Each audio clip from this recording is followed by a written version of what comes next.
Today, public debt globally is reaching 100% of GDP. What does it mean for countries with high debt level? They fall in a debt trap. They cannot generate enough growth to bring down debt levels, and these debt levels hold them back. And that is very real for many of these countries. The second risk I see on the horizon is good news for some turning into bad news for others. If an accelerated recovery, for example, in the United States, pushes up interest rates, and we actually have seen a glimpse of that just this last month, in the last weeks, then the fate of these countries in terms of debt burden is going to be incredibly difficult. Welcome to this podcast produced by the International Monetary Fund. Today we hear part of a discussion about debt and the very real danger for some countries of falling into a debt trap. The seminar was held during the IMF World Bank spring meetings and featured, along with IMF Managing Director Kristalina Georgieva, Mohamed El-Arian, President of Queen's College, Cambridge, and Chief Economic Advisor at Allianz, Vera Songwe, Under Secretary General of the United Nations and Executive Secretary of the Economic Commission for Africa, and the panel was moderated by Martin Wolf, Chief Economics Commentator at the Financial Times. Go to imf.org to watch the webcast of the entire event, but we start here with Vera Songwe on what rising debt levels mean for countries in Africa. Yes, there is, I think, a huge risk of a debt trap. In 2010, we had a debt to GDP levels on the continent of about 42%. They actually improved in 2015 to 33%. Today we're at 65%. So clearly, I think if anybody wants to think about the numbers, and are we really, the IMF normally thinks of debt to GDP at 60% as having hit the limit. We're at 65% continentally from North Africa all the way down to Southern Africa. But something has changed, and I think that's what Mohamed was talking about, is essentially the composition of the debt. In 2000, we had sort of 80-20. 80% of the debt was mostly concessional multilateral debt, 20% bilateral and some private. Today we have 30-30-40. So 40% private sector debt on the continent. And this debt has been useful because for some economies, it has helped them grow and grow much faster than others. 30% bilateral debt, with a few new big entrants coming into the market, like China and Saudi Arabia taking that space, and then 28% on the concessional side. So as we begin to talk about debt restructuring, we must have a framework that brings everybody together. The DSSI, the Debt Service Suspension Initiative, has been great. It's given the continent $5 billion. That's the only liquidity that we've been able to get in addition to the huge amounts of resources that we've gotten from the multilateral sector and primarily the IMF, the World Bank, and the African Development Bank. But that has not been nearly enough. And one of the big issues around the DSSI was we lacked private sector participation. And so we do need to find some way of seeing how we get private sector participation to the table. Otherwise, I think there's going to be a long debt trap, because as we have seen with many countries who have announced, yes, I want to do some restructuring, the minute they fear that they would lose market access, they close back. Mm-hmm. But I think I have talked a lot about the numbers. We talk about the 65% debt to GDP, 40% in the private sector hands, but we do have 170 million people that are going to fall into poverty. And I think that is the conversation. It's not so much of a debt trap, it's a poverty trap or a doubling down of the poverty trap. And in Africa in particular, when you fall into poverty, you fall much further down and you stay much longer. Another thing about this crisis is vulnerability. Who is more vulnerable? Mohamed talked about tourism and Kristalina as well. Tourism is hitting Seychelles. Tourism is hitting Morocco. So there's a group of vulnerable middle-income countries that are actually the engines of growth for some of the low-income countries on the continent. And if we cannot support those vulnerable middle-income countries, it will also be, I think you have large poverty, a debt trap that you cannot get out of, a la Argentina, I think, which is going to make at least the African continent a lot more difficult. So the SDRs, great idea. We hope also that we will get some on lending so that we can continue to help the poorest, but also that the middle income countries get access to some liquidity and markets can reopen for them as well. Thank you. So let's move on now. having laid out quite a disturbing picture, it has to be said, given the obvious problems of growth and the difficulty in that situation of doing anything that doesn't avoid some sort of debt restructuring and the difficulty of doing that. So let's focus on that. So let me start with you, if I might ask, Vera. You, given where the countries you're particularly concerned with are now, and given the likely developments, and put to one side the obvious urgency, which I've written a lot about, of accelerating the vaccination program, making it a genuinely global program. Put that aside for the moment.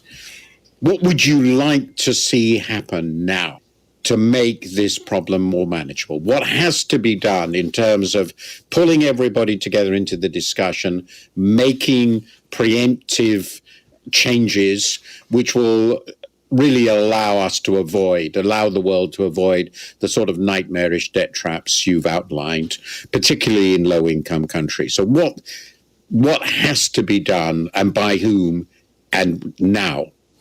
I think three things. Thank you very much. And I'm glad that growth is the answer there. People do want to work, and we do need a productive economies. But the first thing we really need to do is liquidity.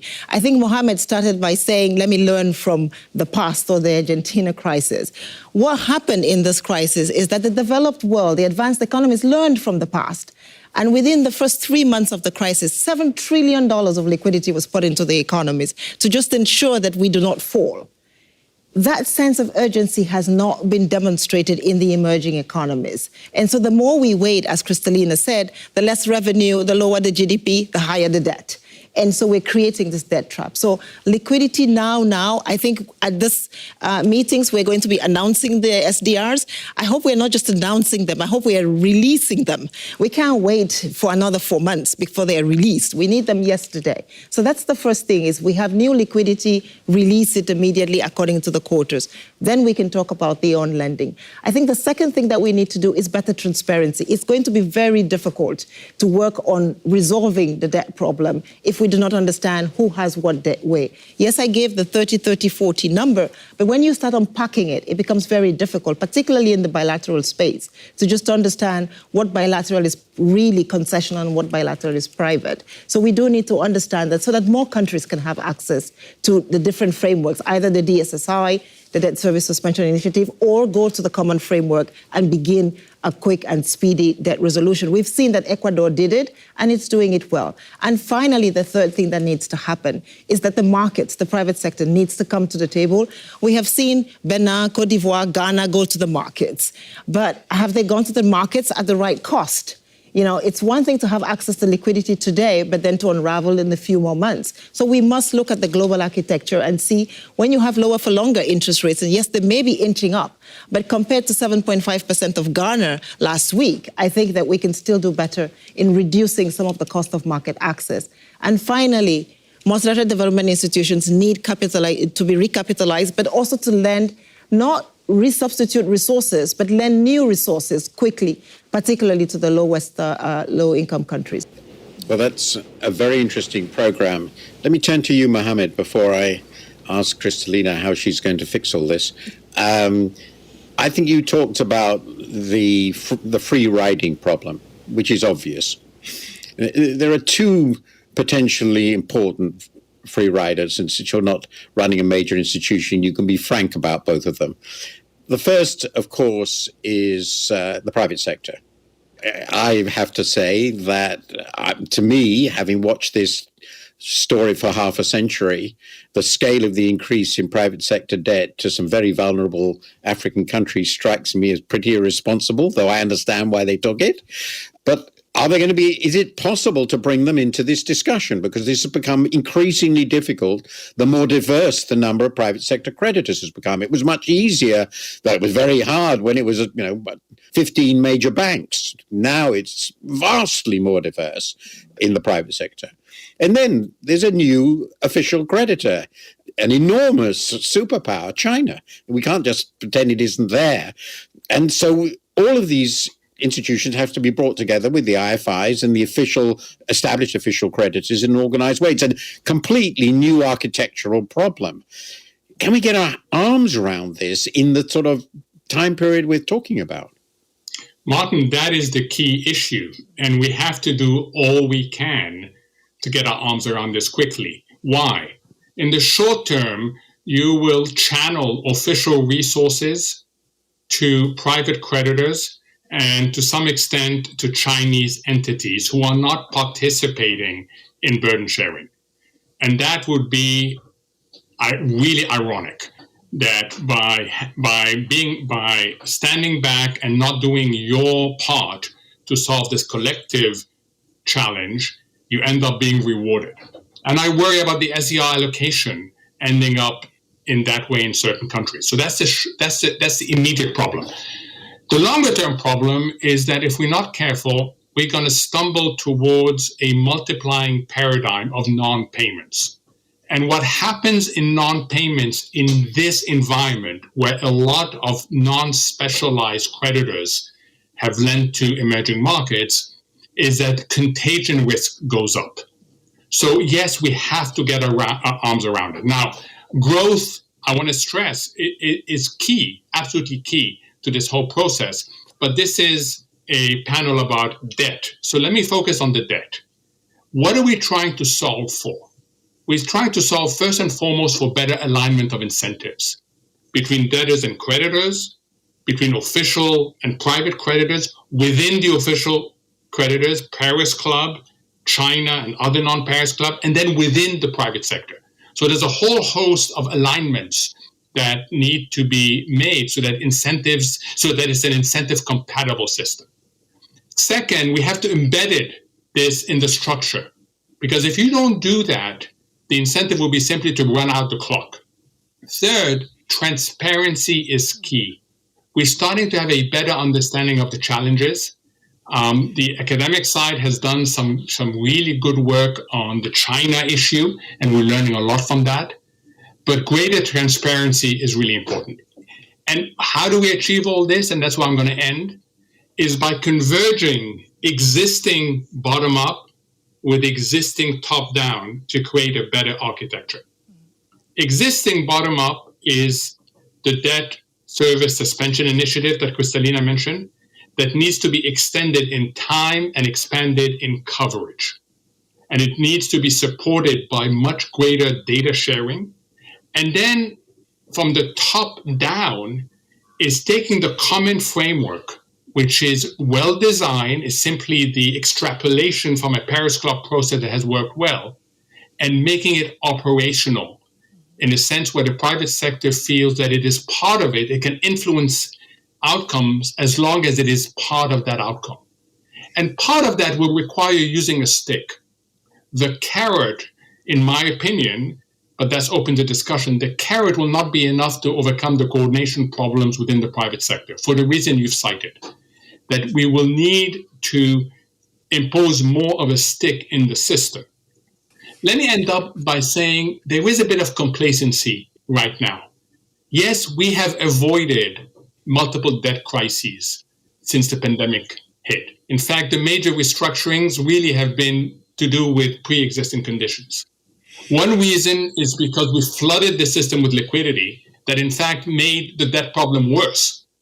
But let's also remember two lessons from the 2008 debt crisis, the global financial crisis. One is that the IMF support peaked in 2011, not 2009, not 2010. These things take time. They often are in the shadow, the problems, and then they erupt. And by the time they erupt, it's much harder to solve. The second lesson, I keep on repeating this, and you've heard me say it, Martin, let's not think we can win a war and again lose the peace. This is a golden opportunity to make more sustainable and fairer lots of things. And the international debt architecture is a critical component of that. Thank you. These are very, very important points, Vera. So this is for you, Kristalina. Let's step back just for a second. As you know very well, almost 20 years ago, the then deputy managing director of the IMF, Anne Kruger, put forward the idea of a sovereign debt restructuring mechanism, which was not accepted at that time. Great pity. We supported it very strongly. But it seems to me something on this line, something quite fundamental needs to be considered. It's inescapable. And maybe now is the opportunity. You've got obviously a different constellation of political forces right now in the world. I can say this, the US is obviously acting in a very different way. You have a shared problem, which I think everybody in the world recognizes, which is a very high priority. I mean, morally and in every other way, in avoiding the sort of nightmare we've been talking about. We have an extraordinarily more complex set of creditors and instruments, which really can only be dealt with through a global mechanism of some kind. Is it now the time to really push hard for something quite fundamentally transformative at the institutional level? And if we don't do that, we are just not going to be able to handle this. And what should that look like? Well, I listened very carefully to Vera and to Mohammed, and I agree virtually point by point with what they have said. It is regrettable that when the world was simpler and the debt problems were involving a smaller cast of characters, the then deputy managing director of the IMF was not able to push through what could have been a fundamentally different approach to debt resolution. What we see today is three big problems. One, both Vera and Mohammed talked about transparency. And there I feel very strongly that my institution has a responsibility to press very hard and together with others, with the World Bank and others, to make it so that this mountain of debt that is often hidden from the naked eye can be exposed, that contracts are disclosed, and the conditions in this contract, sometimes ridiculous, are for everybody to see. On that, I have a bit more hope that the situation now is becoming difficult to a point that countries that have been resisting transparency, and actually on both sides, are more open. This is a fundamental component. If we don't know what we're talking about, we can't fix it. Two, we have gotten last year, because of the crisis, a new momentum for creditors to come together. Crisis is an opportunity, and that was the case in 2020. The common framework that Mohammed talked about is actually our first real chance to bring the cast of characters, all the creditors. And my determination is that we make it stick. We have 3 countries that have asked for a treatment under the common framework: Chad, Ethiopia, and Zambia. If we don't move, and actually on Chad, Vera, you may have heard that, we expect the Creator Committee to be formed within the next week. We have to demonstrate that we can get all the participants, traditional creditors, the new creditors, and it's not just China, we have India, we have Saudi Arabia, we have Turkey.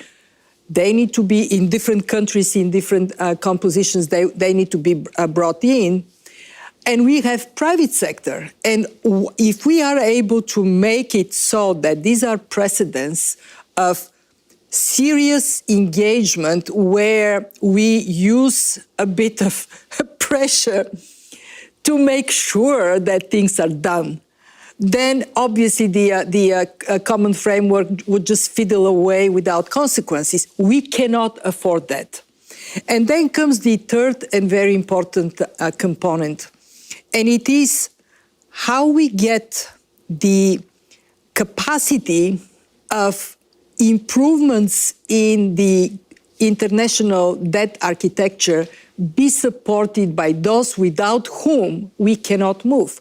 There is no way we can move without the big creditors, whether it's China or it is the private sector. If we don't bring them in, it is very hard to have anything sustainable.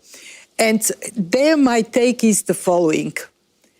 It is for countries to believe that they're better off because they called for early for that treatment. And I am looking at Vera. We need to get countries to have the guts to step up early, because the earlier we act on that restructuring or that reprofiling, the better chance we have that the country would return to sustainable growth. And finally, there are many elements. I mean, just to be fair, there have been good things done, like collective action clauses. This is a good thing. But there is so much more we can improve. And Mohammed, I may be slightly on a different page than you. I think there are many elements of qualitative improvement in the international debt architecture that we have to pursue. The DSSI, that's a Service Suspension Initiative, showed something very interesting. You can have in a contract a clause that says if a country is hit by a natural disaster, automatically it stops that service for a period of time.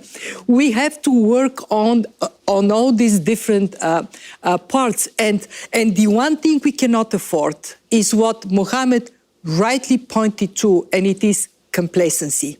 We cannot afford it, because if we are not moving on all these fronts and bringing attention and participation in a way that makes a difference for countries, so countries then are committed to move with us, then we are risking to have a very unfortunate repetition of what history already told us happens when countries fall in a debt trap.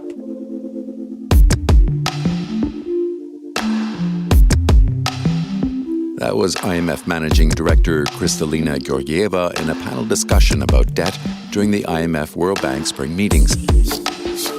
She was joined by Mohammed El-Arian, President of Queen's College, Cambridge, and Vera Songwe, Under-Secretary General of the United Nations. The panel was moderated by Martin Wolf, Chief Economics Commentator at the Financial Times. Go to imf.org to see the webcast of this event and other seminars that took place over the course of the spring meetings. I'm Bruce Edwards. Thanks for listening.